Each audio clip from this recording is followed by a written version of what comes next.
everybody. So nice of you to join us today. So it's 9:15 on a Wednesday, which means it's time for some fun fire stories. We are not going to focus all our time on this, but this was actually the photo that kind of got us excited to talk a little bit about the volunteer fire service, specifically on Long Island. So I guess this is such a cool photo, right? I mean, so this is a roof, I'm guessing? Yeah, that's a mutual aid fire to Baldwin in the early 80s. Peach's Pub, I think, was the name of the establishment. A bar. We tried our best, but we couldn't save it. But yeah, it was a good cockcloth fire and really, really cool picture. And during your time, so actually, Dad is getting his 50-year, is it a pin? Yeah. 50-year pin at this year's installation for the Freeport Fire Department. Kind of a big deal. So you started in 1976. Yeah. Shortly after you came home from the hospital, I was out fixing telephones. I was a telephone repairman working in Freeport, Roosevelt, Baldwin, Merrick, that area. And I saw a Maltese cross on a man's wall and struck up a conversation about the fire department. And the next thing I know, I'm stopping by a firehouse on a Sunday morning. And a week or two after that, I'm putting my application into the fire department. And your mom is just thrilled that I am suddenly going to do more. I'm suddenly a gung-ho fireman. And I went in 100%. So things changed. Well, it was a new house with a new baby and a small toddler, and I'm running out with every time the radio beeps. But and you had a great response time at that time, living, because you were a block away from truck. Within a year, I had changed to truck company, and I just ran to the firehouse. I didn't take a car to respond, especially in the middle of the night. We were, I don't know, 2,000 feet away from the firehouse, whatever, a block. Right. And I would just hop the fence and run up the block, and usually I was the first guy to the truck, even if guys were sleeping in. And one of the things that I think is so cool, specifically to the Freeport Fire Department, is how many guys volunteer but are also on the job in the FDNY.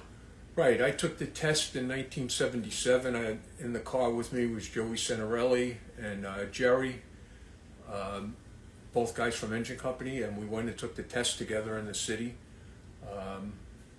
I scored pretty well, so I was high up on the list and got called before you know it.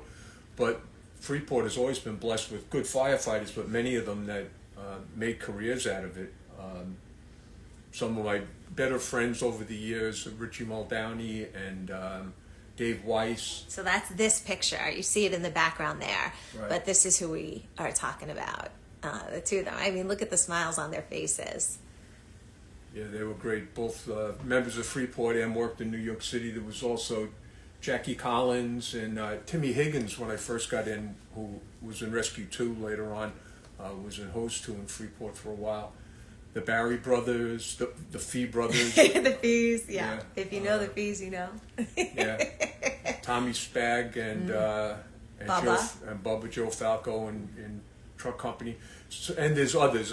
I could make a list and we'd be reading names to you. Bruce and Hank, and I mean, you name it, yeah. Right. But the idea was that it was a very good fire department to begin with, and then as those guys, some of your better firefighters went into the city and they got more and more experience, and they brought that experience back to Freeport, and Freeport just, like the other communities on Long Island and even upstate,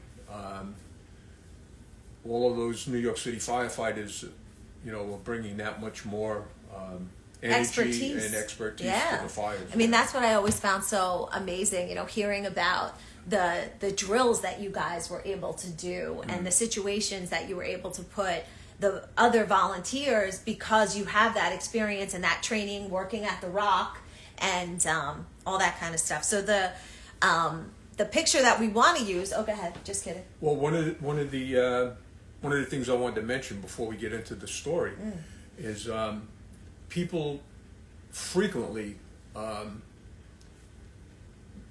don't know, they kind of lower their position when they talk to me. They, oh, you know, I'm in the fire department too, but not like you. But it's exactly like me. If you're a volunteer, it's the same thing as in a big city. The buildings might be different, but the temperature of fire is the same, the amount of danger is the same. And as a matter of fact, one of the major differences when talking about the two and comparing it is in Manhattan, I don't know the people. There's 1 million people in there, but I don't know who they are. In Freeport, there was 40,000 people, but I knew lots of them. Yeah. And the way you react at a fire when you know the family and you know the building changes. You think that you have to take more risk because you know the people. It's a personal thing. Bob Courtney, who's a member of Truck Company, also a city firefighter, he was senior to us. He was, he was the father of one of our guys' wives. He was a lieutenant in the city, and his brother-in-law's house went on fire, and he almost got killed by staying in the attic too long, and it collapsed on him. They were able to get him out. He was a little banged up, but that's a decision. I know this house, I know this family, and you just try to stay. That's Mrs. Fiore's dad? Yeah, yeah. You know what I was just thinking as you said that, and we are going to get to the picture, but I remember, so we were on Maryland Avenue, so a different house than the one next to Truck, and Mom needed milk, so she's in the middle of cooking dinner, and Dad and I go to Wallbounds, I think it was, to go get milk, and his little radio goes off, and there is a fire on Merrick Road. So we're just gonna stop by really quick, make sure everything's okay, because we've got this milk that we've got to bring home. But we pull up, and it was one of my best friend's houses. And we're first there. And we were the first people there. Nobody's. No, the trucks haven't even pulled up yet. So my dad is like, I'm like, that's Lisa's house. And I said, that's her room. And so then you break the window and get into the house. And, thank God. Nobody was there. But, I kind of monkeyed my way up onto the porch and got in and started doing a search. And I think Frank Fee was the next person there, and he joined me when we were doing the search. We weren't sure if anybody was home or not. It was daytime. Somebody could be home. We didn't know, but we did a good search. It was a tough fire. I ended up finding the paddle to a canoe, and I used that as a tool, breaking windows so we could breathe. And that was before cell phones. So we go to get milk and we come back like hours later. And my mom is like apocalyptic. But then when she found out what had happened, obviously she was okay with it. But filthy dirt. That is one of those I will never forget moments of like terror. And like, my dad's got this. Like, I knew if anybody was in trouble, they were going to be okay. So let me set that up and then you can show them the picture. Okay. It's January 1989, I think. I'm an ex-captain. Living down the block from the firehouse, middle of the night, the tones come in, and I believe the police department came over with a house fire, reported people trapped. So we knew it wasn't just an alarm, there was information. So I'm up the block real quick, I start up the truck, I'm getting dressed while the truck's warming up. Guys are coming into the building, jumping up in the tiller, and I'm waiting. As soon as I'm ready, I'm creeping out because hose 4's on the road already. I could hear them, and you got an idea. People are trapped. You're not going to wait to get a full crew. I got enough people. We're going, and we just pulled out. It's about a mile away, less than a mile away. Straight shot in the middle of the night. And as we're turning the corner, I know the house. I've been in the house. I knew them when I was a kid. I used to play with the older son that lived there. So all of a sudden it changes. And one of the things about a private dwelling as compared to, say, an apartment house or whatever, one of the wonderful things about a house is the open staircase to go to the second floor. And this house particularly had a big sweeping staircase that went up with a balcony to go into the bedrooms on the second floor. And that is magnificent. It's gorgeous. You walk in the front door, it's this like an atrium ceiling. It's up high. To the left was a dining room. To the right was a living room, and the bedrooms were up off this sweeping staircase. The problem is the fire started in the dining room, and here's a little tip for you. This house was magnificent, very well kept, very well decorated. Behind the break front, the china cabinet, was a round wooden table for when company came over and they needed an extra table, and it would roll behind and roll out when they needed it. And over the years, nobody knew it, but there's a little light inside the cabinet to show off your china, and the table going back and forth over the wire caused the short circuit in the wire, set the fire. The dining room goes on fire. Wow. And now the fire is rolling around the dining room and goes right up the stairs. So if you're at home and you sleep in a bedroom, close the door. It'll save your life. The bedroom doors were open, and it was not good. So we pull up. I know the house, like I said. I look down the driveway. Hose 4 is just putting a ladder up, so I'm able to get down there. With their kind permission, I snuck past them and just took a calculated decision that the window, they had already taken the window out, but there was fire in the room. And I knew it was a fire downstairs, and if it's already starting to come in this room, there's no hoses yet, nobody even hit a hydrant yet. This is within the first seconds when we pulled up. But I figured if this guy's got a chance, because I knew that bedroom was where the younger son lived, I just dove into the room. And I crawled over to close the door, and the whole top part of the door was burned off already, and I could see a tremendous amount of fire rolling around in the hallway out there. I also just want to mention one thing. At this point, how are you breathing? Oh, well, I was using an illegal breathing device. Okay. Known as a cheater. Cheater. Yeah.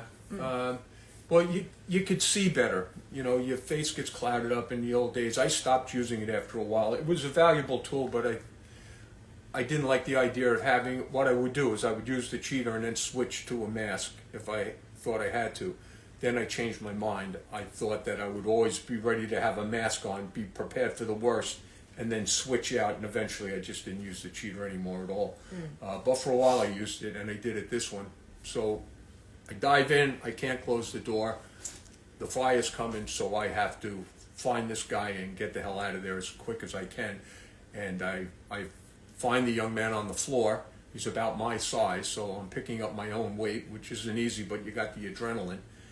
And Jimmy's back at the top of the ladder, so I get this guy over and I hand him out the window to Jimmy Olin, and they start handing the guy down the ladder, and that's this photograph. So this is the picture that we're talking about. So that is my dad in that window right there, and you can actually see he's coming out face first there. And Jimmy Olin is the next person down on that ladder, right? Yeah. Yeah. So he's gonna have to catch you, and this is the man being taken from the building there on the bottom. Yeah, well, the guy who took the picture, I think he was a newspaper photographer, or I don't know. The picture ended up in the newspaper, but he followed the young man and kept taking pictures. What you don't get to see is me diving headfirst into Jimmy Olin's arms because the fire was in the room and it was rolling over the ceiling, and I didn't want to stay in there anymore. There was good choice. Yeah, nothing Strong else choice. to do in there. The work was done. But I knew Jimmy was a good, strong guy, and I wanted to take my chances with him grabbing onto me. So anybody in the fire service that has ever done a bailout, I did a bailout with guys on the ladder already, so my feet are sticking up in the air and they're holding me while they flip me around. But unfortunately, the young man didn't make it. His mother didn't make it. The father was already out. Other members of the family had already grown up and left, you know, as opposed to what I remember as a kid. But I knew a lot, and I took a risk. I probably would do the same even if I didn't know the people, but it struck me as I was doing it that I might be going a little further than usual because you know the people. And also, like, you get that signal 10, people trapped, right? And you know the people from this home. You also know the layout of the home, right? Yeah, well, that was unusual, knowing the layout. And, you know, that's important if you're trying to do a good search, to have an idea of where you are in the building. Where's Waldo? When you're Waldo, you know, you want to be able to get back out. So luckily it was a small enough room and I didn't have far to go to find him. So if you're thinking about giving advice to people who are maybe thinking about joining their volunteer department, because Lord knows we need as many volunteers, right? There's so many different jobs that are available too. Like if that sounds scary, like what you just described, and you're like, I couldn't do that. Right? Well, that was one position. Guys were making moves in the back to try, but then there's also, you have to hit the hydrant, you have to put up the ladders, you have to pull the hoses off and get them in position. People direct traffic. There's a whole bunch of work that gets done on the fire ground that is, not on the tip of the nozzle. And you do what you can do what you're trained to do, but there's a million different jobs in the fire service, especially in the volunteers. There's plenty of important things that have to get done.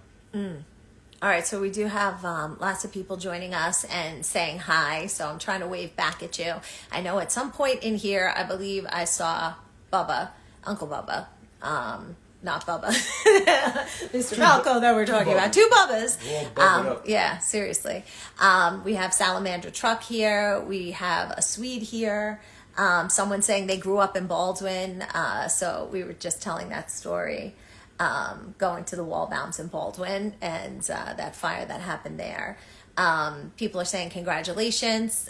We talked about my dad is getting his 50-year pin at the Freeport installation, and people are saying, what a great job and congratulations. Somebody joining us from Fort Apache is saying hi right now. That's where I started. And people are, Ricky is saying, hello, Paul.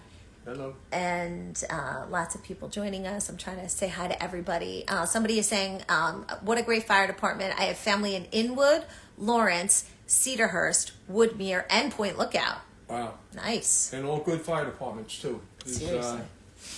People on Long Island are blessed. People upstate are blessed by, and across the country.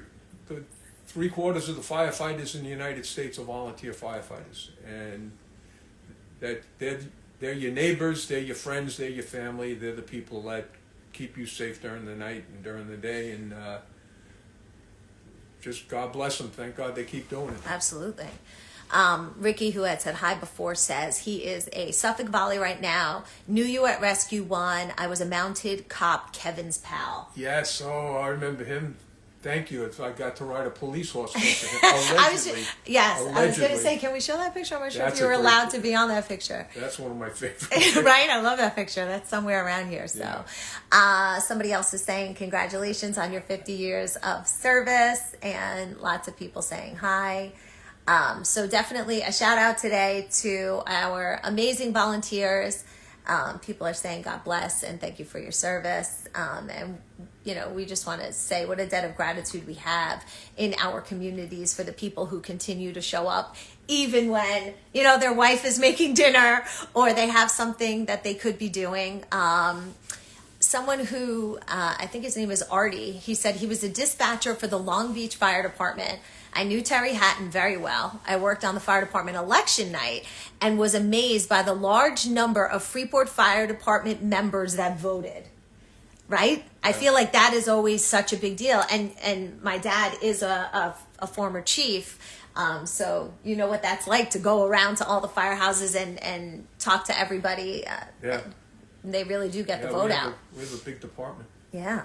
It's always very impressive. So I just want to make sure that I get to everybody in case anybody has any specific question, because I did see one. Hey, Paul, just a question. Do you remember when you first met Lou and Kevin Getting Salty Experience podcast, what year it was? Ooh, this feels like Jeopardy. Yeah, that's a good Jeopardy question. No, but it can't be too long ago. I guess about 10 years ago. I got a phone call. They were thinking about making their business. And what are we going to do for products? What can we do? And they were sitting, I think, in Kevin's father's a retired city firefighter, and he had a poster on the wall. He had a little bar area in his house with fire knickknacks and memorabilia, and one of my cartoon posters was hanging on the wall. So they said, oh, what about him? Maybe he could do something. So they didn't want to cold call me, so they called up the senior man, Hank Mollet, who was a longtime Freeport firefighter, city firefighter, and he worked with them in Squad 288. So he got a hold of me, said, these knuckleheads want to talk to you. So next thing I know, my artwork's on T-shirts, and these guys are going to shows everywhere and turned into a podcast and everything else. I wish you. Yeah, last week I think you had. Oh, do you have the shirt on? You got to see this. Wait. So he was also in the first ever. I know calendar for the fire department. Getting salty, and the back is a cartoon. Yeah. So they do have great merch. 30 years a volunteer, then got on the job in hazmat. Amazing. Congratulations on your 50 years of service, Paul. And then it says, oh, Jackie Boyle would hit the air horn when he saw me riding in Times Square. He almost killed me. Oh, that's from Mickey the Mouse. Yeah. Oh, that's great. I love when I see like awesome names, pop up. Watching from Houston, Texas. Sounds like you had a great career during your FDNY golden era, sir. I love your videos. Oh, thank you so much. Thank you.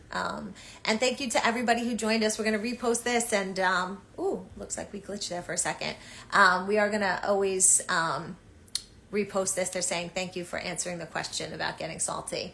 And loving these stories. Must be so cool to be part of FDNY history. Yeah, it's amazing. I watched the parade on television yesterday, and it's incredible how many New York City firefighters turn up for that parade. It's just a giant blue line going by, and I got a little nostalgic, so it was good. Good times. Good times. All right, so we will see you next week, 9:15. And if you missed the beginning of this with all our awesome shout outs, make sure you take a look and then share it with somebody else who would also care about that. All right, have an amazing Wednesday.